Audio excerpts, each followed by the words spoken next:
Good morning. Happy Thursday, or as I always like to say, Happy Baby Friday. It is time for just a word from the Word. Our passage this morning comes from the book of Mark, chapter 9, verse 24, and I'm reading from the King James. I'll give you background in just a minute. And straightway the father of the child cried out and said with tears, Lord, I believe. Help thou mine unbelief.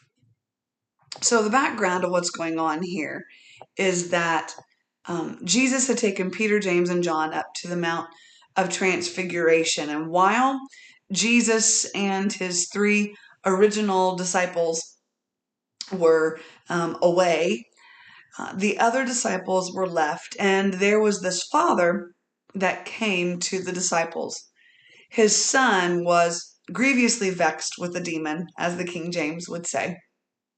But those disciples were unable to rebuke the demon and cast that demon out. And so Jesus, Peter, James, and John come down from the mountain. And this father, desperate, comes running to Jesus and tells him the story. My son, he has a demon. This demon has tried to kill him, drown him, throw him in the fire. This demon has tried to kill my son, and I brought my son to your disciples, and they could not deliver my son. Can you do that? And Jesus looks at him and says, if you believe, okay. And I love this dad's response. In my opinion, it is one of the most honest responses to a question that Jesus asked of anyone. He said, I believe, but there's a part of me that doesn't. Help that part. And I love Jesus' response. He's like, okay.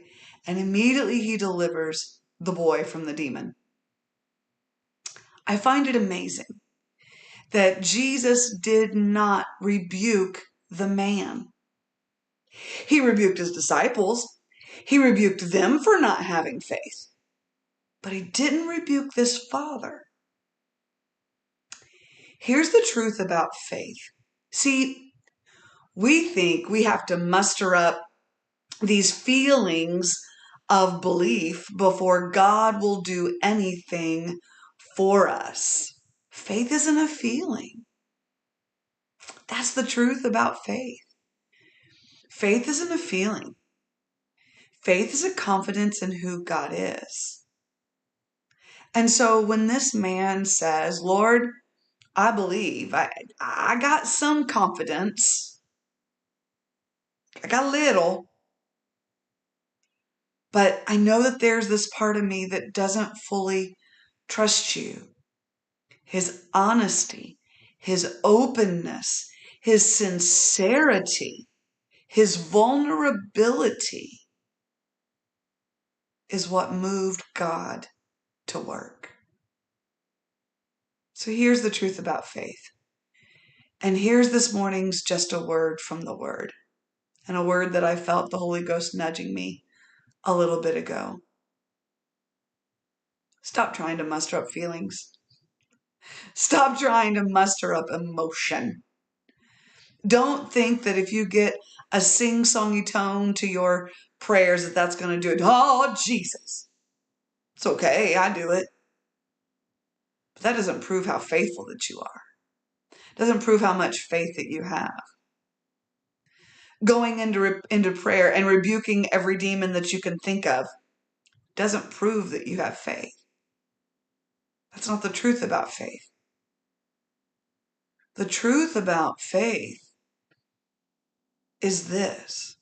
We must have confidence in who God is.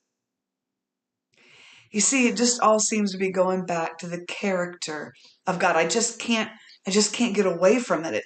It's just pushing my prayers. It's pushing everything that I do. Our lives have got to be based on who God is, trusting his character. That's faith. And when we're honest and say, well, I've seen enough. I think you can, but I recognize that I don't have full confidence in you. So help that part of me. I think that's the kind of faithful prayer that God is calling at least some of us to. Oh, I'm sure there's people that are going to watch this that are going to condemn me for that. It's okay. You can condemn me. Just think we need to learn to be honest before the Lord in prayer. Lord, I believe. I have confidence in you. I just don't have all the confidence that I need. Would you help that part of me? Even asking for help is putting your confidence in him. See, God counts that as faith. God counts that as trust. Walk in that today. Don't try to be spiritual. Stop trying to be some sort of super spiritual giant. Just walk in confidence in who God is. That's his call. Don't try to be something that you're not. Be honest. This morning's just a word from the Word. Be real. Be vulnerable. Walk before the Lord. Learn who he is and walk in that confidence. This has been just a word from the Word. I hope that challenges you. I hope that strengthens somebody out there. God bless you. Have a beautiful day. And Lord willing, we'll see you tomorrow morning.